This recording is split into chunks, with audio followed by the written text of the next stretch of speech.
प्यारे बच्चों, मैं अहमद तंजीम एमएसआई इंटर कॉलेज गोरखपुर से आज आपके समक्ष कक्षा 11 विषय जीव विज्ञान का अध्याय 9 जो कि जैविक अणु है का भाग 1 लेकर प्रस्तुत हुआ हूँ।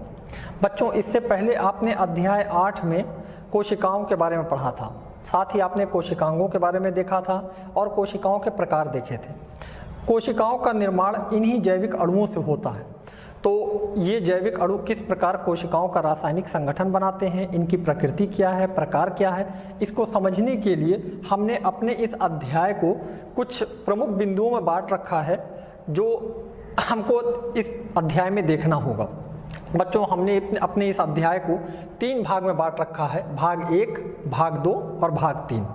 आज अपने इस वीडियो में, जो कि भाग 1 का वीडियो है, इसमें हम जैविक अणु के बारे में जानेंगे कि जैविक अणु क्या होते हैं, साथ ही ये किस प्रकार जीवों का रासायनिक संगठन बनाते हैं, इस पे भी एक नज़र डाला जाएगा। और ये जैविक अणु चूँकि ये हमारे शरीर के उपापचय में भाग लेते हैं, तो इसलिए हम उपापचयज पे एक नज़र डालेंगे। उपापचयज जो वे पदार्थ हैं, वे यौगिक हैं जो हमारे उपापचय में भाग लेते हैं। तो ये जैविक अणु किस प्रकार हमारे उपापचय में भाग लेते हैं, तो इसका भी एक आइडिया लिया जाएगा। और साथ ही एक बहुत ही इम्पॉर्टेंट जैविक अणु जिसको कार्बोहाइड्रेट कहते हैं, उस पर एक नज़र डाला जाएगा। बच्चों, इसके बाद भाग 2 में हम लिपिड्स के बारे में जानेंगे, जो भी बहुत इम्पॉर्टेंट एक जैविक अणु है। साथ ही अमीनो अम्ल और प्रोटीन के बारे में देखेंगे, इनकी संरचनाएं देखी जाएगी और इनके प्रकार देखे जाएंगे, और एंजाइम के बारे में पढ़ा जाएगा। जब हम भाग 3 पर आएंगे तो भाग 3 में हम न्यूक्लिक अम्ल के बारे में पढ़ेंगे और जीवों का उपापचयी आधार देखेंगे, चूँकि यही जैविक अणु हमारे कोशिकाओं के जीवों के उपापचय में भाग लेते हैं, तो इनका एक उपापचयी आधार भी देखा जाएगा। तो बच्चों, आज अपने इस भाग 1 में सबसे पहले हम बात करते हैं जैविक अणु की, कि ये जैविक अणु ये क्या है। ये जैविक अणु या जैव अणु, बायोमॉलिक्यूल, जीव ऊतक में मिलने वाले जो भी यौगिक हैं उनको कहा जाता है। यानी जीव ऊतक से मिलने वाले सभी यौगिकों को जैविक अणु या जैव अणु कहा जाता है। और इन जैव अणुओं को 2 भाग में बांटा जाता है, एक कार्बनिक यौगिक वाले और एक अकार्बनिक यौगिक। कार्बनिक यौगिक जिनके अंदर कार्बन पाए जाते हैं, मुख्य रूप से कार्बन पाया जाता है जो इनकी बैकबोन बनाता है। और ये कार्बन के अणु या तो सीधी श्रृंखला में जुड़े होंगे, सीधी श्रृंखला में आपस में बंधों द्वारा जुड़े होंगे, और या तो ये रिंग बनाते होंगे, वलय का निर्माण कर रहे होंगे। ये जो कार्बनिक यौगिक हैं, ये इनका निर्माण मुख्य रूप से सजीवों के द्वारा ही होता है और इनकी संरचना भी अति जटिल है, जो अभी आगे इस वीडियो में हम देखेंगे। अकार्बनिक यौगिक ये वो यौगिक हैं जिनमें कार्बन मुख्य रूप से नहीं पाया जाता, साथ ही इनकी संरचना भी सरल है और ये छोटे अणु हैं, इनका आणविक भार भी कम होता है। उदाहरण के लिए जल, खनिज, लवण, आयन व गैसें आदि। तो बच्चों, अब हम ये जो जैविक अणु हैं, ये जैविक अणु जीवों का रासायनिक संगठन बनाते हैं। तो आइए हम जीवों का रासायनिक संगठन का एक विश्लेषण करते हैं। तो सबसे पहले हम बात करते हैं जीवों का रासायनिक संगठन, क्योंकि सभी जीव रासायनिक संगठन की दृष्टि से एक ही प्रकार के तत्वों और यौगिकों से मिलकर बने होते हैं। और चाहे पादप हो या प्राणी ऊतक, पादप और प्राणी दोनों में जो ऊतक हैं, अगर इनमें तत्वों का परीक्षण किया जाएगा तो हमको कार्बन, हाइड्रोजन, ऑक्सीजन व अन्य तत्व हमको मिलेंगे। और ये जितने भी तत्व हैं, ये अलग अलग कोशिकाओं में अलग अलग मात्रा में हमको मिलते हैं। तो इसको समझने के लिए आइए हम जीवों के रासायनिक संगठन का एक विश्लेषण करते हैं। और सबसे पहले हम बात करते हैं अकार्बनिक यौगिकों के विश्लेषण की। बच्चों, अगर हमको जीवों के रासायनिक संगठन का विश्लेषण करना है और अकार्बनिक यौगिकों को देखना है, तो सबसे पहले हम कोई ऊतक ले लेंगे या उससे संबंधित कोई अंग ले लेंगे, जैसे लीवर का टुकड़ा, पत्ती आदि। और उसको लेने के बाद उसको भार नोट कर लेंगे। उसका जो भार आएगा उसको सजीव भार या वेट वेट कहा जाएगा। फिर उसको धूप में अच्छी तरह से सुखा लेंगे, अच्छे प्रकार से सुखा लेंगे। और सुखाने के बाद जो भी उसके अंदर जल होगा वो वाष्प बन के उड़ जाएगा। अब इसको शुष्क पदार्थ कहा जाएगा। जब इसका भार लिया जाएगा तो इसके भार को शुष्क भार या ड्राई वेट कहा जाएगा, क्योंकि इसके अंदर से जल उड़ चुका है। इस शुष्क पदार्थ को पूर्ण रूप से जलाना होगा। इसके लिए इंसिनरेटर का या किसी और तकनीक का मशीन का प्रयोग किया जाएगा और इस शुष्क पदार्थ को पूर्ण रूप से जलाया जाएगा, जिससे इसके अंदर जो भी यौगिक हैं वो ऑक्सीकृत हो जाएंगे और ऑक्सीकृत होकर के कार्बन डाइऑक्साइड, जलवाष्प आदि मुक्त करके वो इसमें से अलग हो जाएंगे और जो बचेगा उसे भस्म कहा जाएगा। अब इस भस्म का जब विश्लेषण किया जाएगा अलग अलग तकनीकों के द्वारा, तो हमको अलग अलग प्रकार के अकार्बनिक तत्व इसमें मिलेंगे, जैसे कैल्शियम, मैग्नीशियम आदि, जो यहाँ दिखाए भी गए हैं। ये तत्व, ये घटक सोडियम, पोटेशियम, कैल्शियम, मैग्नीशियम, जल यौगिक आदि ये आयन के रूप में भी मिलते हैं और इनका सूत्र यहाँ दिया हुआ, आयनिक सूत्र दिया है।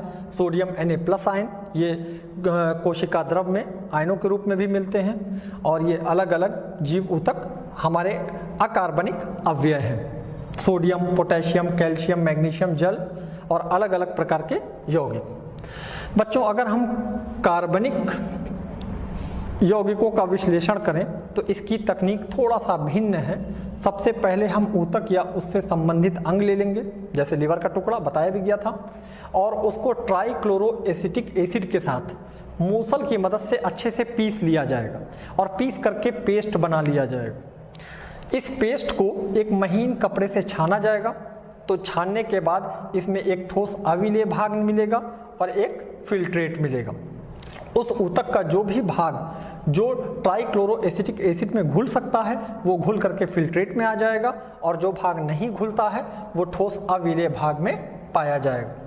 और फिर विभिन्न पृथक्करण की विधियां जैसे सेंट्रीफ्यूगेशन, क्रोमेटोग्राफी आदि के द्वारा इनके यौगिकों को पृथक किया जाएगा और जब इनको अलग अलग विश्लेषणात्मक तकनीकों से इनको देखा जाएगा तो इन यौगिकों के आणविक सूत्र व संभावित संरचना को भी ज्ञात किया जा सकता है।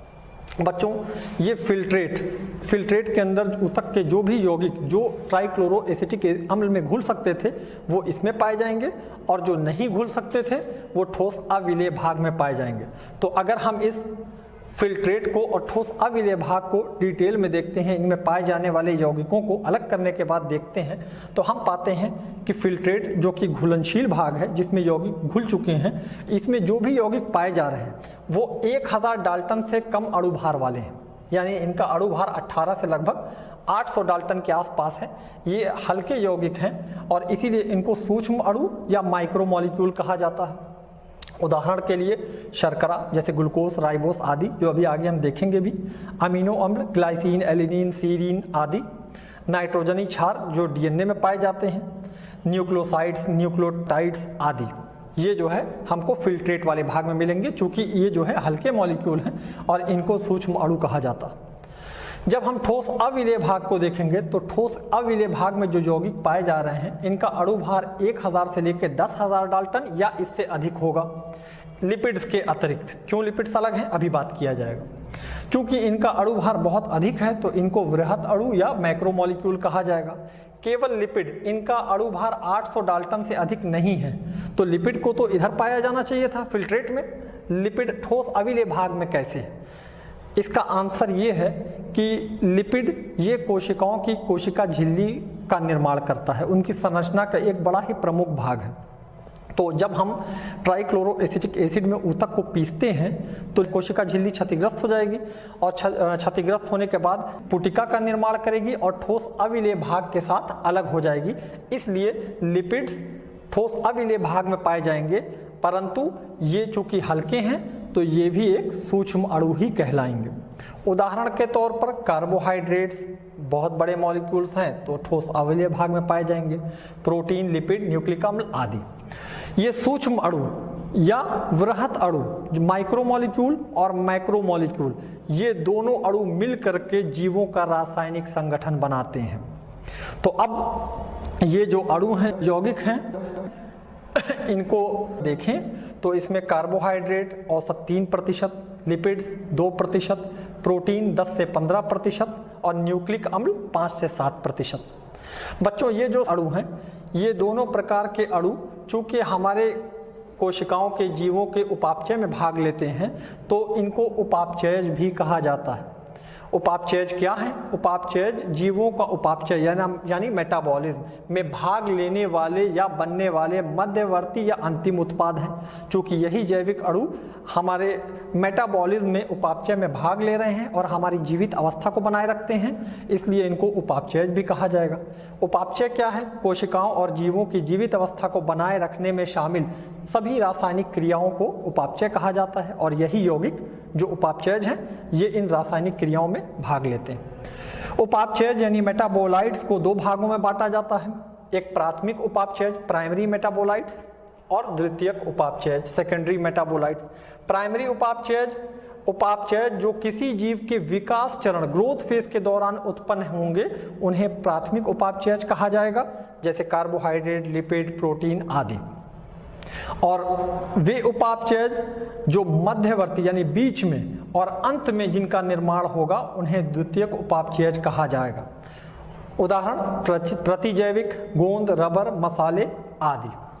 बच्चों, ये वृहत अणु या सूक्ष्म अणु ये जीवों का रासायनिक संगठन बनाते हैं। तो आइए अब हम इन जैविक अणुओं पे एक नज़र डालते हैं। सबसे पहले हम बात करते हैं कार्बोहाइड्रेट्स की, जो कि एक बहुत ही इम्पॉर्टेंट, बहुत ही प्रमुख जैविक अणु है। कार्बोहाइड्रेट्स संयोजन। कार्बोहाइड्रेट कार्बन, हाइड्रोजन और ऑक्सीजन से मिलकर बनने वाला एक यौगिक है जिसमें कार्बन, हाइड्रोजन और ऑक्सीजन 1, 2 और 1 अनुपात में पाए जाते हैं। इसका सामान्य सूत्र CnH2ON है, यानी कार्बन में जल का अणु, इसीलिए इनको कार्बन के हाइड्रेट्स भी कहा जाता है।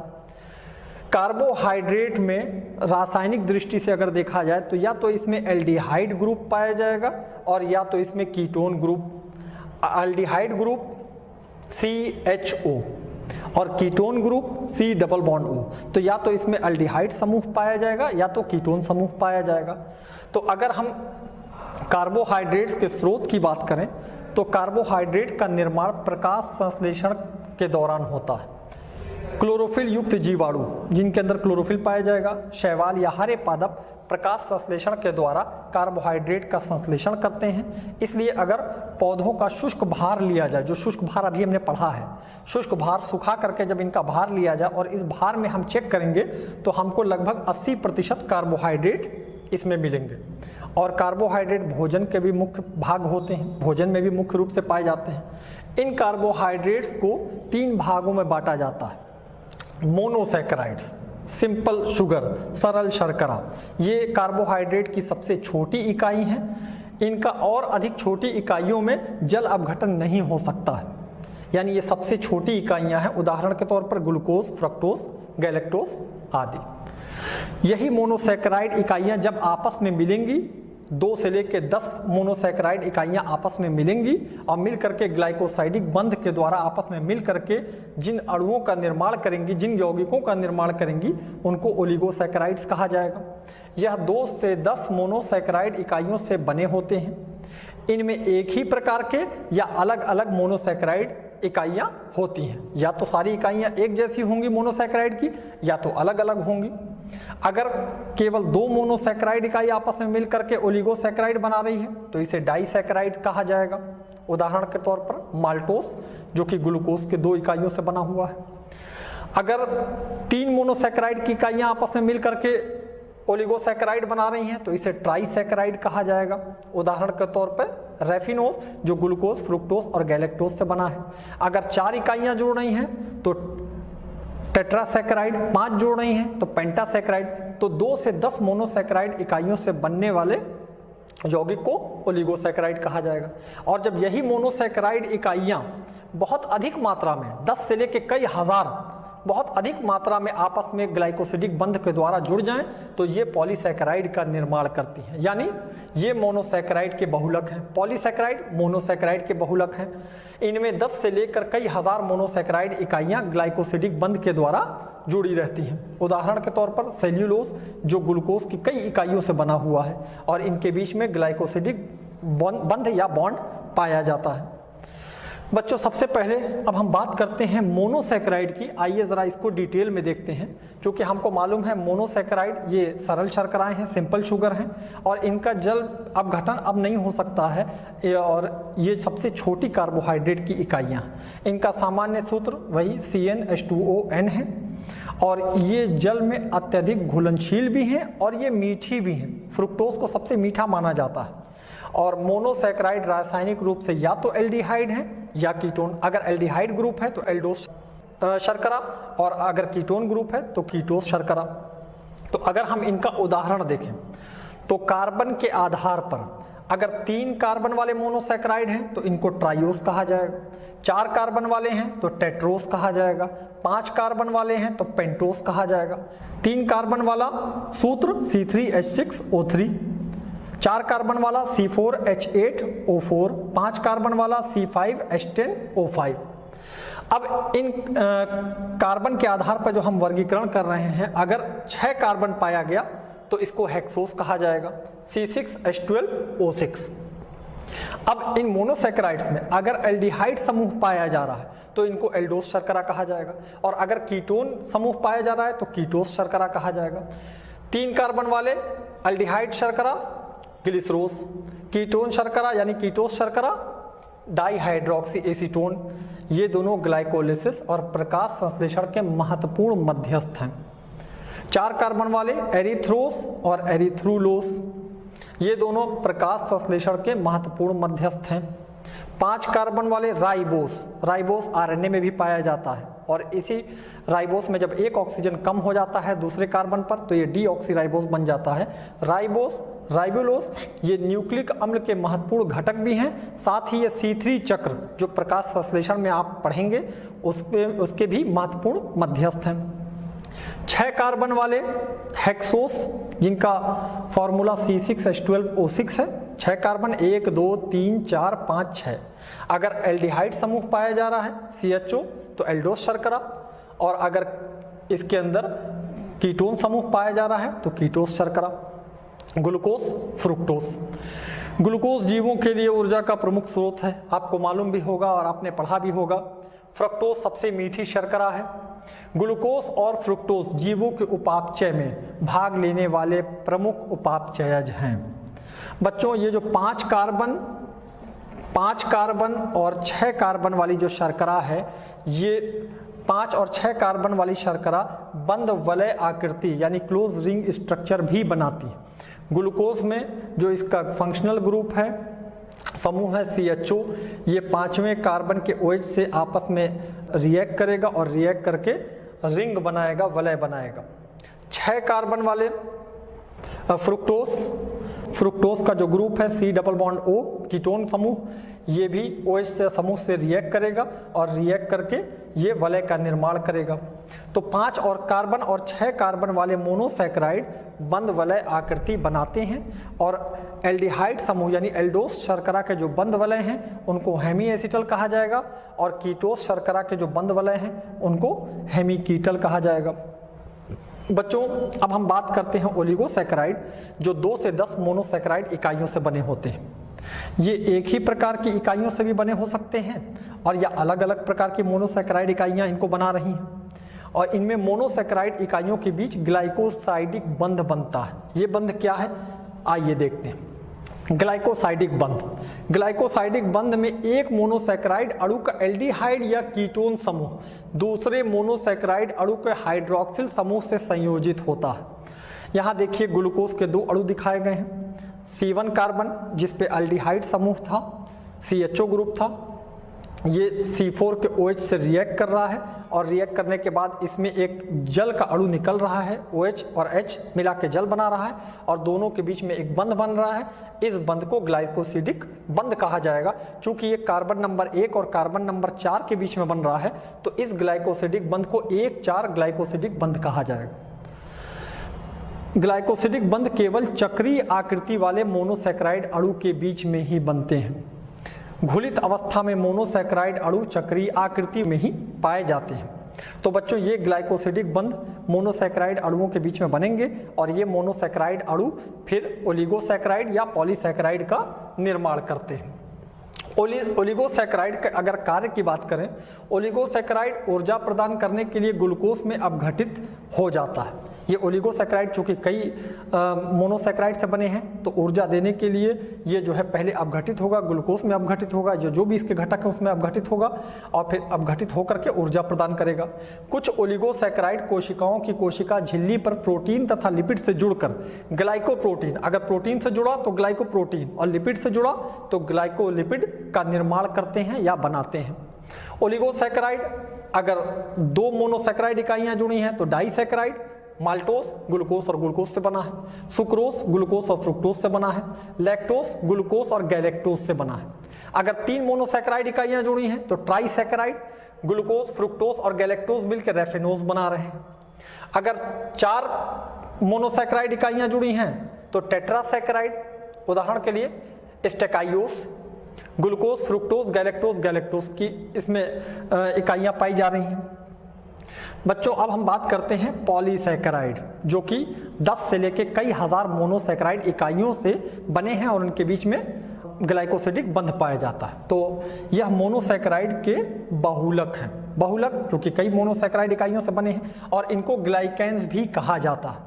इनमें जो मोनोसैकेराइड इकाइयां हैं वो आपस में ग्लाइकोसिडिक बंध से जुड़ी हुई हैं और इनकी श्रृंखलाएं शाखित भी हो सकती हैं और अशाखित भी हो सकती हैं। या तो सीधी श्रृंखला होगी, अनब्रांच्ड होंगी, अशाखित होंगी, और या तो इसमें ब्रांचिंग पाई जाएगी और ये शाखित होंगी। जलीय अपघटन से यह मोनोसैकेराइड अणुओं में टूट जाते हैं। तो जब इनका जलीय अपघटन कराया जाएगा तो जिन मोनोसैकेराइड से बने हैं उनमें ये टूट जाएंगे। पॉलीसैकेराइड्स को अगर इनके कार्यों के आधार पर वर्गीकरण किया जाए तो ये पॉलीसैकेराइड दो प्रकार के हैं। एक संचायक पॉलीसैकेराइड यानी स्टोरेज, जो कि पौधों में और जीवों में भोजन के रूप में या किसी और रूप में ये जमा हो रहे हैं, और एक संरचनात्मक पॉलीसैकेराइड जो कोई स्ट्रक्चर बना रहे हैं, कोई संरचना का निर्माण कर रहे हैं। संचायक पॉलीसैकेराइड यह एक ही प्रकार के मोनोसैकेराइड इकाइयों के बहुलक हैं। इनको आरक्षित ऊर्जा स्रोत भी कहते हैं, क्योंकि कोशिकाएं या जीव अपने अंदर पॉलीसैकेराइड को, जिन पॉलीसैकेराइड को जमा करता है उनको जो है संचायक पॉलीसैकेराइड कहा जाता है। तो इनको आरक्षित ऊर्जा स्रोत भी कहते हैं, क्योंकि ज़रूरत पड़ने पे ये ऊर्जा भी देंगे। इनका उपयोग जीवों में आरक्षित भोजन के रूप में किया जाता है। उदाहरण के तौर पर मंड या स्टार्च, ग्लाइकोजन आदि। संरचनात्मक पॉलीसैकेराइड ये वो पॉलीसैकेराइड्स हैं जो संरचना का निर्माण कर रही, कोई ना कोई कोशिकीय संरचना बना रही हैं। इनका उपयोग कोशिकीय संरचनाओं के निर्माण के लिए होता है, जैसे पौधों की कोशिका भित्तियों का ढांचा, आर्थ्रोपोडा जंतुओं का बाह्य कंकाल आदि। उदाहरण सेल्यूलोज, काइटिन, पेक्टिन आदि। तो अगर हम पॉलीसैकेराइड्स का वर्गीकरण कार्यों के आधार पर कर रहे हैं तो संचायक पॉलीसैकेराइड या संरचनात्मक पॉलीसैकेराइड, और अगर इन्हीं पॉलीसैकेराइड का वर्गीकरण संरचना के आधार पर किया जाए तो जो पॉलीसैकेराइड एक ही प्रकार के मोनोसैकेराइड से बने हैं उनको होमोपॉलीसैकेराइड कहा जाएगा, और जो पॉलीसैकेराइड अलग अलग मोनोसैकेराइड से बने हैं उनको हेटेरोपॉलीसैकेराइड कहा जाएगा। होमोपॉलीसैकेराइड यह एक ही प्रकार के मोनोसैकेराइड इकाइयों के बहुलक हैं। ग्लूकोज के बहुलकों को ग्लूकेन्स कहा जाता है, फ्रुक्टोज के बहुलकों को फ्रक्टेंस कहा जाता है, और गैलेक्टोज के बहुलकों को गैलेक्टेंस कहा जाता है। उदाहरण मंड या स्टार्च, ग्लाइकोजन आदि। और हेटेरोपॉलीसैकेराइड यह दो या अधिक प्रकार की यौगिक इकाइयों के बहुलक हैं। उदाहरण के लिए म्यूकोपॉलीसैकेराइड्स। तो बच्चों यहाँ तक आते आते हमारा कार्बोहाइड्रेट का तीनों प्रकार यहाँ पे अंत होता है। अब हम कुछ प्रमुख पॉलीसैकेराइड पे नज़र डाल लेते हैं जिनकी अभी तक हम बात करते आ रहे थे, खाली नाम लेते आ रहे थे। मंड या स्टार्च यह पादपों का प्रमुख संचित पॉलीसैकेराइड है। यह पादपों में प्रकाश संश्लेषण के द्वारा बनता है। जब पादपों में प्रकाश संश्लेषण होता है तो प्रकाश संश्लेषण में ग्लूकोज का निर्माण होता है, और यह ग्लूकोज मंड के रूप में पौधों में संचित हो जाता है, पादपों में संचित हो जाता है। रासायनिक रूप से यह ग्लूकोज का बहुलक है, यानी मंड ग्लूकोज का बना हुआ है। मंड यह दो पॉलीसैकेराइड श्रृंखलाओं का बना होता है, एक अमाइलोज जो अशाखित है और दूसरा अमाइलोपेक्टिन जो शाखित है। अगर हम अमाइलोज की बात करें तो अमाइलोज यह लगभग 300 से 1000 डी ग्लूकोज इकाइयों की एक अशाखित श्रृंखला है, और इसमें ग्लूकोज 1,4 ग्लाइकोसिडिक बंध के द्वारा आपस में जुड़े होते हैं। आप देख रहे हैं कि ये अशाखित है। अमाइलोपेक्टिन यह ग्लूकोज इकाइयों की एक शाखित श्रृंखला है जो ब्रांच्ड है, शाखित है, और इसमें ग्लूकोज 1,4 और 1,6 ग्लाइकोसिडिक बंध के द्वारा जुड़े हैं और ये दोनों श्रृंखलाएं मिलकर के मंड का निर्माण करती हैं।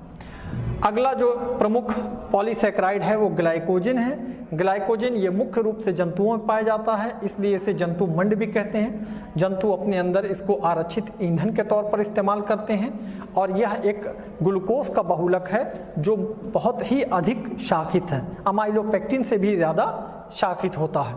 यह स्तनधारियों के मुख्य रूप से यकृत एवं पेशियों में संचित रहता है। बच्चों, जो तीसरे प्रकार का पॉलीसैकेराइड है वो सेल्यूलोज है, जो कि पौधों में इनकी कोशिका भित्ति का निर्माण करता है, उसकी संरचना का निर्माण करता है। और सेल्यूलोज पृथ्वी पर सबसे अधिक पाया जाने वाला कार्बोहाइड्रेट है। यह लगभग 6000 ग्लूकोज इकाइयों की एक श्रृंखला है और यह जल में अघुलनशील है। अगर कपास की बात करें तो कपास में लगभग 90% तक सेल्यूलोज पाया जाता है। अगला जो प्रमुख पॉलीसैकेराइड है वो इंसुलिन है। इंसुलिन फ्रुक्टोज का बहुलक है जिसमें कुछ ग्लूकोज की भी इकाइयाँ पाई जाती हैं। ये स्तनधारियों में पैनक्रियास के द्वारा सेक्रीट होता है और ये ग्लूकोज के उपापचय को नियंत्रित करता है। तो बच्चों, यहाँ तक आते आते हमने मोनोसैकेराइड, ओलिगोसैकेराइड और पॉलीसैकेराइड देखे, अलग अलग प्रकार के प्रमुख पॉलीसैकेराइड देखे। बच्चों, अब मैं आपको एक अभ्यास कार्य दे रहा हूँ और इनमें कुछ प्रश्न हैं, आप इन प्रश्नों को कीजिए। अगर आप इसको कर लेते हैं इसका मतलब आपको ये वीडियो समझ में आ गया है, और अगर आप इसको नहीं कर पाते हैं तो आप इसको दोबारा कीजिएगा, दोबारा वीडियो को देखिएगा और देखने के बाद आप इन प्रश्नों को कीजिएगा। और अगले भाग में, जो कि हमारा भाग 2 है, उसमें जल्द ही आपसे फिर मिलेंगे, जिसमें हम लिपिड्स, अमीनो अम्ल एवं प्रोटीन तथा एंजाइम के बारे में जानेंगे। तब तक के लिए धन्यवाद।